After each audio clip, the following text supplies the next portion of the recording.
Good morning, honey Inkians. Welcome to Into the Hive. Today's episode is back to our roots, which we're going to show you the first tattoo studio that I ever opened at Raymond Terrace, 2324. So we'll go check that out. The business is upstairs in an alleyway, so I'm not sure if they've locked the doors to get upstairs where our shop was. But I will show you the windows where the shop was, talk about the shop, and at the end of the video, do some questions and answers on what it was like with this tattoo shop here, because this was the original one. It was actually called Raymond Terrace Tattoo Studio before I changed the name to Honey Ink. So this is where it all started. We'll jump in the car, suss it out, see if we can get upstairs and have a look. If not, well, too bad. All right, so we'll make moves and we'll see what happens.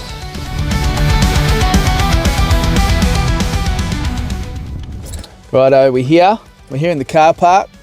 Busy car park, this one. Every time I'm here, when I had my shop here, getting a car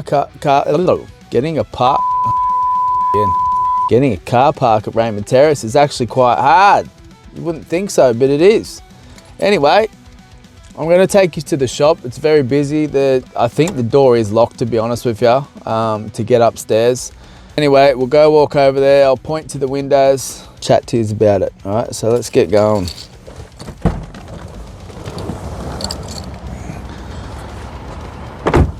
Better lock the doors. We are in the terrace.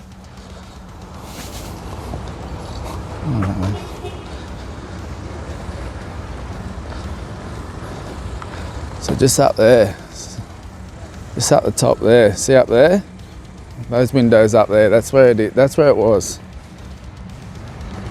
So yeah, when I first bought this shop, it was called Raymond Terrace Tattoo Studio. Ended up changing all the signage and stuff like that.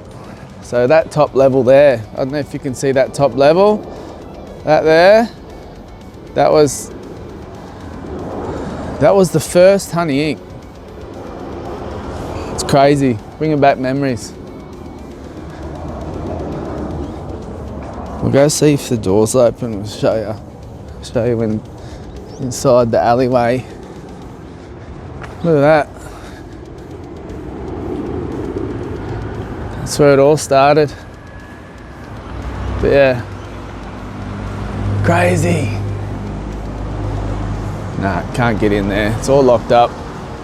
I'm pretty sure there's a bank there as well, so that's why it's all locked up. But anyway, up there, if you can see there through the doors, that was the studio entry. There was actually another entry at the back, which was where my office was, because that was the original entry down that way. And then I moved the entry to this way, walk up the stairs, boom, boom, boom, and you're in. So anyway, everyone's looking at me. Well, stop looking at me, man. That's where the shop is. That's where it was. It was a bit of a dive, I'll be honest with you. Bought it dirt cheap, but at the same time it was probably too expensive because the books weren't right. There was no bookwork. Kind of got lucky there. All right, let's jump in. Righto, we're in the Rangy, or the Land Rover, whatever you want to talk about. So that was the first shop. That was Honey Ink. So anyway, we'll head off now and go do some questions and answers then. I'm back. Okay. Questions and answers. I'm just gonna have a quick geezer. What inspired me to open a tattoo shop in the first place? I loved tattoos back in the day. I still do. I don't get as many these days because it just hurts too much. Like, I'll be honest, it's not that bad, but yeah, love tattoos. And I thought it'd be a good business to get into. At the time, and still till today, sometimes I'm a bricklayer. I'm not an actual tattoo artist, I'm a bricklayer, so it's one of the toughest trades that you can do, like physically. So I was trying to come up with any sort of idea to get me out of the game at the time, because it's full on. And I happened to fall into tattooing by a friend who had a shop and he was selling it. So I kind of got lucky in that aspect. And that's how I sort of got into the game.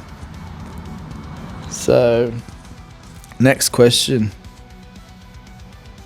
What was the biggest challenge I faced in the early days?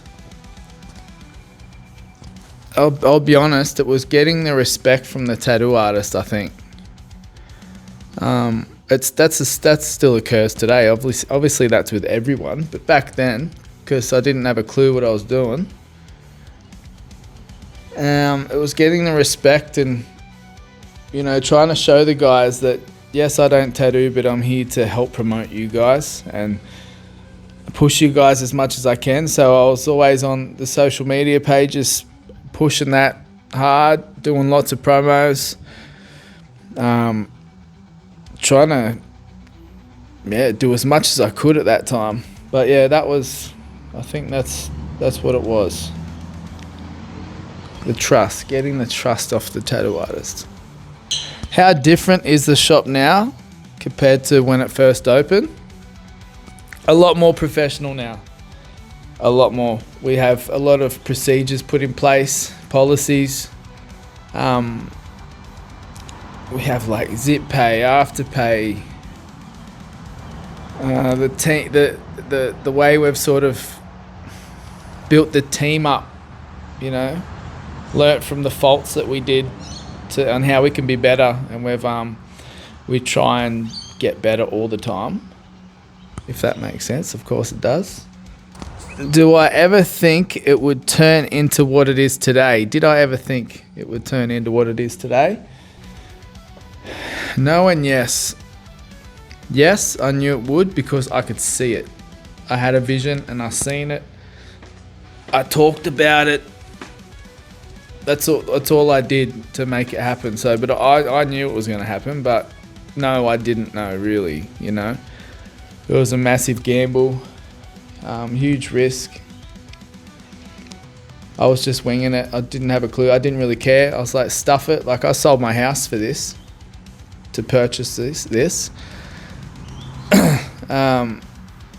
So it was huge for me, selling up everything just for a flip of a coin, and in an industry that I had no clue about. I had to learn all that on the way. What mistakes did I make? What mistakes did I make in the studio that shaped my future? I'd have to say I trusted too many people. In business, in any business, you can get manipulated very easily by others. So I think, I would have to say that. Trusting too many people.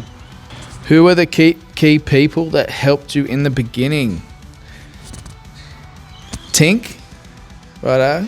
She's the manager at Tamworth. She's been with me since day one. Her, definitely. Okay. She's awesome.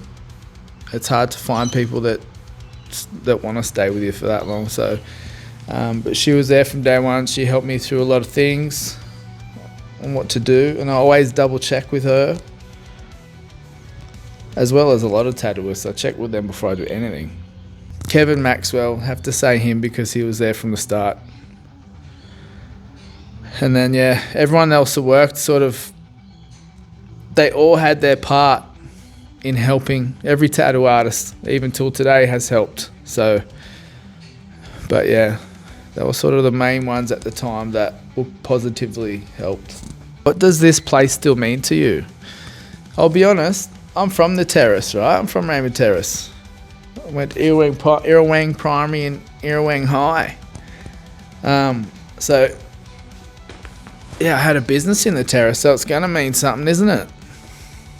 Who wrote that question? All right, last one. What did the studio look like on opening day, and how much of it was DIY? I've done a lot of shops myself. My first 3 shops I opened, I did myself. Like, put walls up, did tiling, painting, built counters. I built their bays, all that sort of stuff like that. So I did a heap of it. It wasn't until I got into the shopping centres where you can't do it yourself. You have to get contractors in. But yeah, did a lot myself, and you have to. If you're starting out at any business, you have to do a lot yourself. It might not look as good or might be a bit flimsy, but that's sort of the stuff you need to try and do to save some money to keep pushing. Anyway, there's some questions and answers. Yeah, don't forget, if you guys want to book into Honey Ink, Green Hills or Tamworth, it's www.honeyinktattoo.com. Okay, any apparel, www.honeyapparel.com.au. So a little bit different. If you want, you don't have to subscribe, like, all that sort of stuff. If you want, don't have to do it now. No, I'm joking. Oh, anyway, so that's back to the roots, mate. That's the first shop. Hope I gave you enough information. I probably didn't, because I'm still new to this YouTube and it's quite hard to talk on camera. And you wouldn't think so, but it bloody is. All right. Anyway, thanks for tuning in, and I'll see you soon. Bye.